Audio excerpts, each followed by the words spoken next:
নমস্কাৰ মোৰ ষ্টাডি চেনেলটোলৈ আপোনালোক সকলোকে স্বাগতম জনালোঁ। আজি এই ভিডিঅ'টোত মই টেন্স কাৰেকশ্যনৰ পৰা কেইটামান পইণ্ট ডিছকাছ কৰিম। আশা কৰোঁ আপোনালোকে ভিডিঅ'টো শেষলৈ চাব।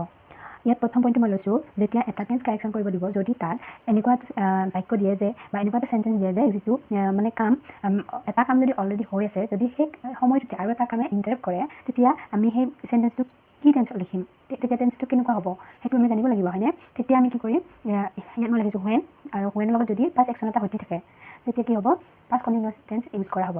ইয়াত ইউজ কৰিলে পাষ্ট কণ্টিনিউৱাছ টেন্স আমি কি কৰোঁ, ৱাজ বা ৱেৰ দি ভাৰ্বৰ লগত আইএনজি যোগ কৰোঁ, হয়নে? এইটো যদি আমি উদাহৰণ হিচাপে চাওঁ, তেতিয়া চোৱা, when C chemo I right a letter, মানে কি কৈছে, যেতিয়া তাই আহিছিল তেতিয়া মই এখন লেটাৰ লিখি আছিলোঁ, হয়নে?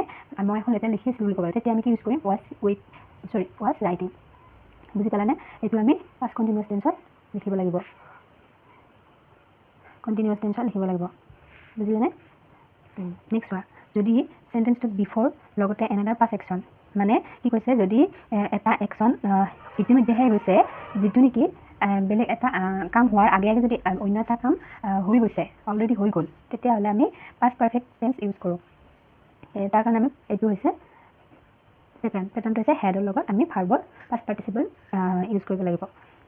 এতিয়া সেনেকুৱা কুৱেশ্যন চালে আমি চাব লাগিব, মই আগতে কিছুমান কুৱেশ্যন লিখি দিছিলোঁ, আপোনালোকক তাৰ পৰা দেখাই দিওঁ।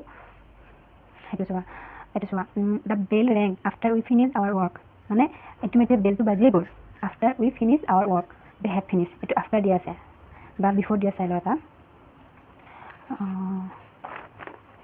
বিফৰ ইয়াতে এটা চাব, he reach the station before the train and departed. বুজি পাইছেনে? ইয়াত কি কৈছে, ট্ৰেইনখন যোৱাৰ আগতে মানে সি কি হ'ল, ষ্টেচন পালেগৈ, হয়নে? সেইটো মানে ট্ৰেইনখন যোৱাৰ আগতে সি ইতিমধ্যে এইটো হৈ গ'ল, গতিকে সেইকাৰণে আমি ইয়াত পাষ্ট পাৰফেক্ট ইউজ কৰিব লাগিব, হেড ৰিচ। বুজিলে? নেক্সটটো আহিল, আমি যদি চিন্স বা ফৰ থাকে, যদি চেণ্টেঞ্চটো চিন্স বা ফৰৰ পিছত এটা সময় ধৰি ধৰা থাকে, তেতিয়াহ'লে সেইটো প্ৰেজেণ্ট পাৰফেক্ট কণ্টিনিউৱাছ ব্যৱহাৰ কৰা হ'ব, টেন্সত যাব চেণ্টেঞ্চটো।